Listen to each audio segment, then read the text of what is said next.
Mulai. Bismillahirrahmanirrahim. Assalamualaikum warahmatullahi wabarakatuh. Ini dari kelompok kita. Hari ini akan mempresentasikan pemasaran jasa mengenai materi jenis-jenis bisnis jasa. Sebelumnya, izinkan saya memperkenalkan kelompok kami, yaitu kelompok 3, diantaranya saya sendiri, Rida Nurjana, dan rekan saya Vika Aulia.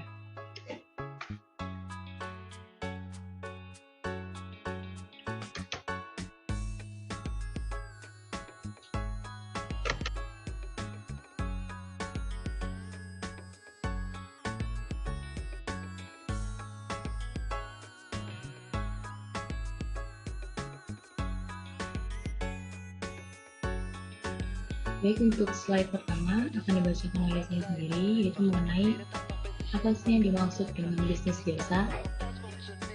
Sini secara umum, jasa merupakan suatu aktivitas atau tindakan yang tidak terwujud, akan tetapi dapat direncanakan dan dilaksanakan untuk memenuhi permintaan dan kepuasan konsumen. Bisnis jasa merupakan suatu bidang bisnis yang menjual dan menawarkan pelayanan jasa sebagai produknya. Pelayanan jasa dapat berupa penjual kemampuan, ilmu, atau keahlian dalam bidang tertentu. Kemudian penyedia jasa akan memperoleh bayaran sesuai dengan jasa yang diterima kepada pelanggan.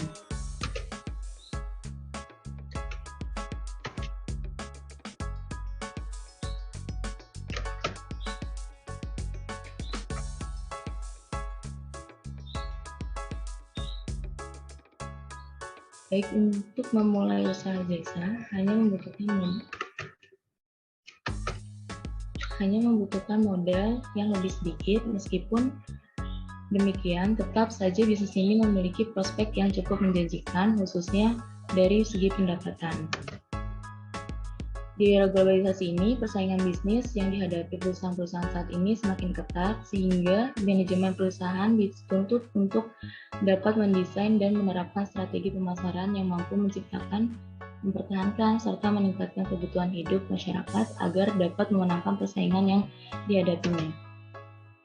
Untuk selanjutnya, kita akan mengenal mengenai jenis-jenis usaha jasa.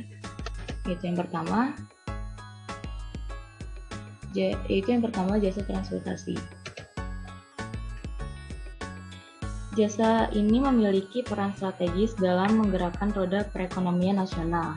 Di bidang transportasi ini juga merupakan lahan bisnis sebagaimana sektor ekonomi lainnya. Jika melihat perkembangan sarana transportasi di Indonesia, sarana ini sungguh mengalami kemajuan yang sangat drastis. Hal ini tentu dapat membuat kebutuhan akan transportasi semakin meningkat, terlebih bagi mereka yang tidak memiliki kendaraan pribadi. Jasa transportasi ini dapat dijumpai di terminal, halte, pangkalan, atau tempat menunggu transportasi umum lainnya di jalur yang biasa dilalui transportasi tersebut. Namun, sepertinya hal ini kurang inovatif, mengingat perkembangan teknologi saat ini yang sudah semakin canggih, sudah banyak munculnya berbagai jasa transportasi online. Sebagai contoh, perusahaan jasa transportasi umum yang memanfaatkan teknologi dengan menggabungkan antara transportasi dan internet ialah jasa transportasi online seperti Gojek dan Grab yang kini telah hadir di berbagai kota di Indonesia. Transportasi online Gojek dan Grab ini merupakan pelopor bisnis ekonomi yang kreatif yang dapat memanfaatkan teknologi informasi dan komunikasi. Dalam waktu yang singkat, kedua perusahaan tersebut mampu menjadi sorotan masyarakat dan para pelaku bisnis lainnya. Jasa transportasi online ini juga merupakan suatu bentuk perubahan sosial masyarakat yang memberikan kemudahan dalam penggunaan moda transportasi. Untuk selanjutnya, yang kedua yaitu ada jasa pelayanan kesehatan. Jasa pelayanan kesehatan adalah pelayanan kesehatan yang paling utama atau yang paling diperlukan masyarakat pada saat mereka mengalami kecelakaan atau gangguan kesehatan lain. Jasa pelayanan kesehatan sangatlah penting untuk menjamin aspek kebutuhan kesehatan atau pelayanan kesehatan yang benar-benar dibutuhkan masyarakat. Pemerintah wajib menyediakan semua akses pelayanan kesehatan yang ada bagi seluruh lapisan masyarakat. Pelayanan kesehatan yang diberikan harus memiliki kualitas serta standar yang jelas, sehingga pelayanan kesehatan yang diterima oleh masyarakat dapat aman dan tepat bagi mereka sesuai dengan kondisi kesehatan mereka masing-masing.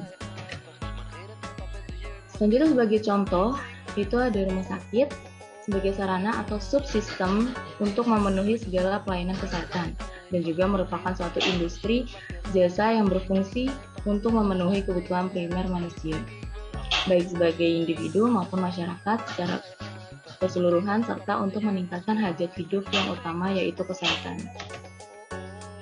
Selanjutnya yang ketiga yaitu jasa pendidikan. Jasa layanan pendidikan merupakan suatu tindakan yang berisi proses menuntun atau mendidik anak untuk mencapai kedewasaan jasmani dan rohani mereka saat berinteraksi dengan lingkungan yang dilaksanakan dalam memenuhi kebutuhan konsumen. Sekolah dapat dikatakan berhasil jika mampu memberikan pelayanan yang sesuai atau melebihi harapan pelanggan, karena banyaknya biaya atau budget yang sudah dikeluarkan oleh pelanggan untuk diberikan kepada lembaga pendidikan tersebut. Selanjutnya akan dibacakan oleh rekan saya yaitu Vika Aulia. Ya, selanjutnya ada jasa fotografi dan videografi. Next.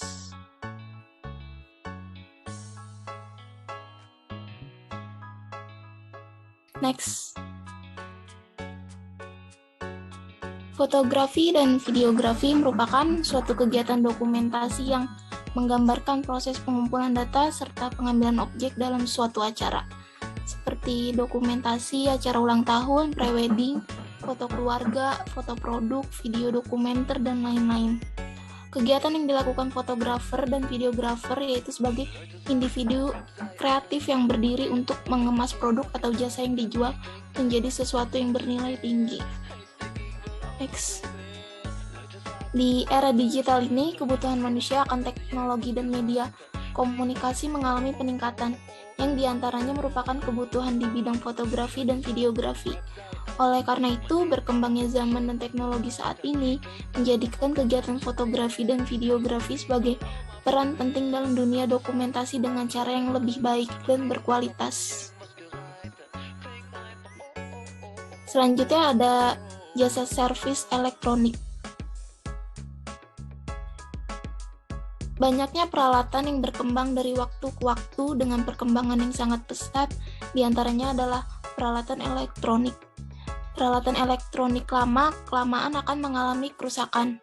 Kerusakan yang terjadi pada peralatan elektronik dapat dikelompokkan ke dalam dua jenis, yaitu kerusakan yang dapat diperbaiki dan kerusakan yang tidak dapat diperbaiki. Kerusakan juga dapat memiliki pilihan, apakah peralatan elektronik tersebut akan diperbaiki atau diganti dengan yang baru. Penggantian peralatan elektronik yang baru harus memperhatikan hal-hal yang berkaitan dengan kemampuan finansial dan urgensi peralatan yang akan diganti dengan peralatan yang baru. Masyarakat yang kurang berminat dan tidak mampu mengganti peralatannya dengan peralatan yang baru akan memilih untuk memperbaiki peralatan yang ada.